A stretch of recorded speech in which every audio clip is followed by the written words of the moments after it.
Nous avons vu dans les 4 vidéos précédentes qui étaient les entités vampires et comment s'en défaire. J'imagine que maintenant, avec la pratique, beaucoup d'entre vous ont réussi à s'en débarrasser et doivent se sentir beaucoup mieux qu'avant. Le moral général est meilleur, les situations vous stressent moins, vous vous faites moins de mourons pour l'avenir ou même le présent, etc. Alors bon, ok, c'est bien joli tout ça, mais il ne s'agit pas d'en rester là. Nous avons des légions d'entités qui ont fait vœu de s'occuper de nous pendant cette incarnation. Elles ne demandent qu'à nous aider. Voyons donc ici comment faire pour solliciter leur aide.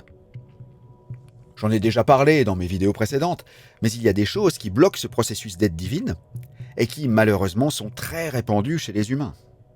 Croire que l'autre fonctionne comme nous, un manque d'audace pour demander, l'égoïsme et la jalousie. Voyons donc ces bloqueurs de grâce divine un à un. D'abord, nous croyons que notre façon de voir les choses est la même que celle de la personne que nous avons en face de nous. Sans même que nous effleure le fait qu'il ou elle puisse ne pas penser ou ressentir les choses comme nous. Et ça se voit beaucoup dans les couples. Les femmes, notamment, pleurent car elles souffrent du manque d'attention de leur mari. Car pour elles, il est normal qu'ils comprennent intuitivement ce qu'elles désirent sans qu'elles aient besoin de le dire.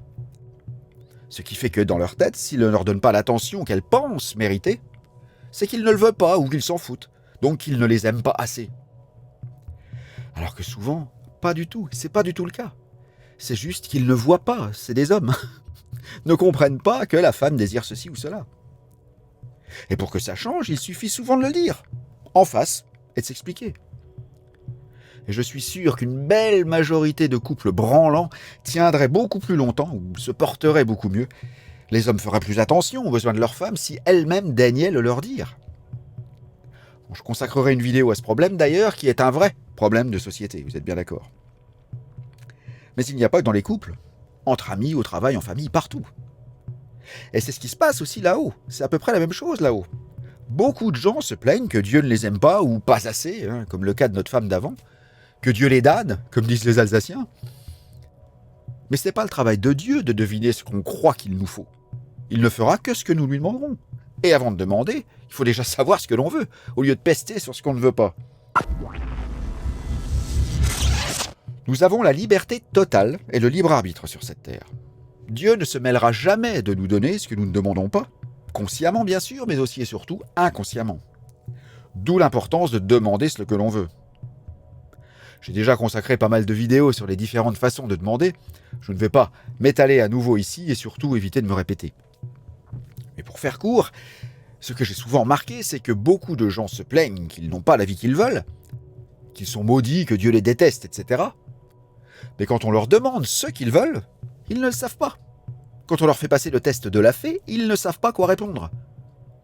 En revanche, ils savent très bien ce qu'ils ne veulent pas, et sont passés maîtres dans l'art de décrire tout ça dans les moindres détails avec toutes les émotions qui y sont liées, et blâment tout et tout le monde pour ça. Alors qu'en fait, l'univers, ou Dieu, pour les intimes, étant inclusif et ne comprenant pas la négation, il leur apportera précisément ce qu'ils ne veulent pas. Donc étant donné qu'ils ne savent déjà pas ce qu'ils veulent, comment espérer qu'ils le demandent ? C'est impossible. D'où l'importance d'apprendre à demander. La meilleure façon de réussir soi-même est d'aider les autres à réussir. C'est pas moi qui le dis, c'est codé dans toutes les écritures sacrées, et surtout tous ceux qui ont vraiment réussi sont ceux qui ont cherché comment servir l'autre avant tout profit ou gain. Je parle de la vraie réussite, la base du commerce au sens noble du terme, du libre-échange, du troc amélioré en fait. Rien à voir avec la finance nauséabonde dans le sac de laquelle est mise souvent cette notion de commerce sous l'étiquette injuste du capitalisme, alors que ce sont deux choses radicalement différentes. J'y reviendrai dans d'autres vidéos, un autre problème de société. Donc, la meilleure façon de s'attirer les faveurs divines, ainsi que d'autres plus terre à terre, est de se poser cette question avant tout le reste. Comment puis-je aider ? Sans penser à ce qu'on pourra bien y gagner et se demander qu'est-ce que je fais de mieux dans la vie, la chose que je fais avec aisance comme une seconde nature. Et une fois trouvé, il vous sera facile, très facile même d'en faire profiter votre prochain. Il vous suffira d'être vous-même et de vivre, et là vous attirez tout un tas de bénédictions, qu'elles viennent d'en haut, mais aussi d'en bas. Les gens viendront à vous naturellement et seront tout à fait d'accord de payer pour ce que vous leur apporterez, car ils verront que ce que vous leur proposez, c'est votre pur jus, votre nature, votre talent.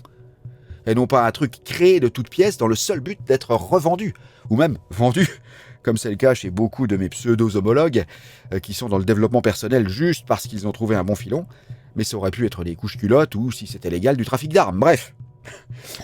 Ils se reconnaîtront, je pense. Bon, je vais citer mon cas personnel, mais depuis que j'ai décidé de créer ma chaîne YouTube pour parler de ce que j'avais appris à faire à la dure, et qui m'a réussi, que ce soit dans le développement personnel, ce que vous suivez en ce moment, ou en musique, n'oubliez pas qu'une bonne moitié de l'audience de ma chaîne vient de la musique. Je crée des vidéos pédagogiques sur lesquelles je ne gagne rien, ou peu, et juste pour aider des milliers de bassistes à travers le monde à réussir à faire ce qu'il m'a fallu des années à maîtriser. Et c'est depuis que j'ai fait tout ça que j'ai commencé à gagner ma vie correctement, progressivement, d'une façon indirecte. Car ce ne sont pas les vidéos qui me font vivre. Les vidéos, c'est juste un pourcentage de mes revenus. Un de mes meilleurs amis aussi, tout comme sa famille, qui ont une PME dans l'industrie, gagnent tous très bien leur vie car leur sacerdoce est, je cite, se mettre au service du client. Dernière petite réflexion ici, que je développerai bientôt ailleurs. Je pense qu'il y aurait aussi beaucoup moins de chômage si les gens, au lieu de chercher du travail pour gagner leur vie, et peu importe lequel, se posaient la question évoquée plus haut. Qu'est-ce que j'aime faire ? Que je fais bien, voire mieux que les autres ? Que je n'ai pas l'impression de travailler quand je le fais ? Que je fais peut-être déjà, même sans être payé ? Et qui pourrait aider le monde ? Eh bien, si tous les chômeurs et chômeuses se posaient cette question le soir, juste avant de s'endormir, ils seraient surpris du tournant que prendrait leur vie au bout de quelques réveils.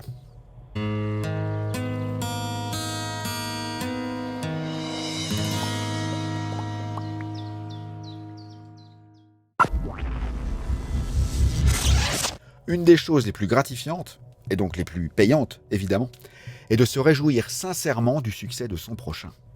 Et quand je dis sincèrement, c'est sincèrement.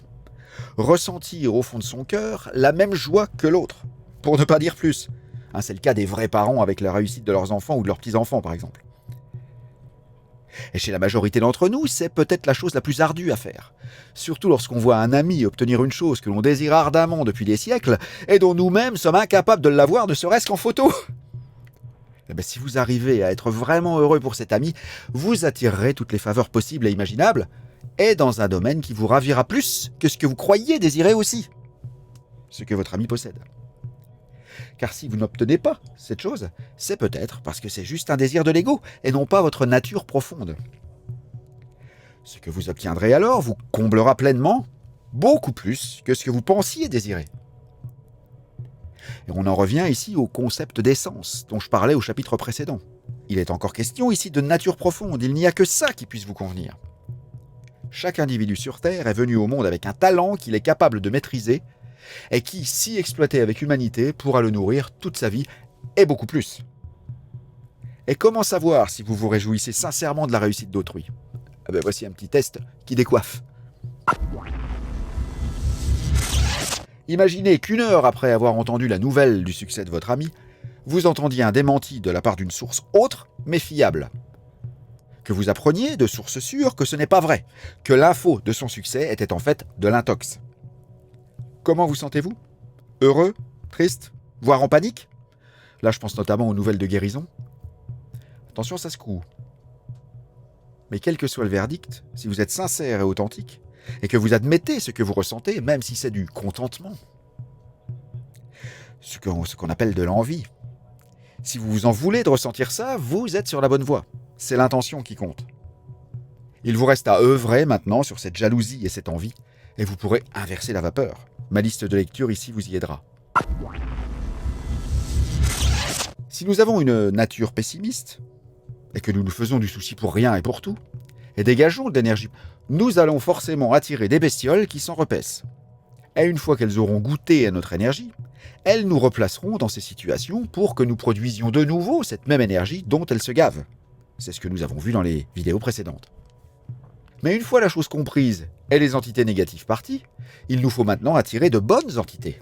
Celles qui nous placeront et replaceront dans des situations favorables pour nous, car nous aurons nous-mêmes amorcé la tendance. Aide-toi, le ciel t'aidera. Donc, après avoir détaillé dans cette présente vidéo les habitudes et défauts que nous avons tous plus ou moins et qui bloquent l'aide des entités positives cette fois, nous verrons dans les prochaines vidéos comment elles procèdent pour nous aider. Rappelez-vous toujours que c'est notre libre arbitre qui souvent ne nous aide pas. Nous sommes tellement libres que nous pouvons choisir l'esclavage si nous le désirons.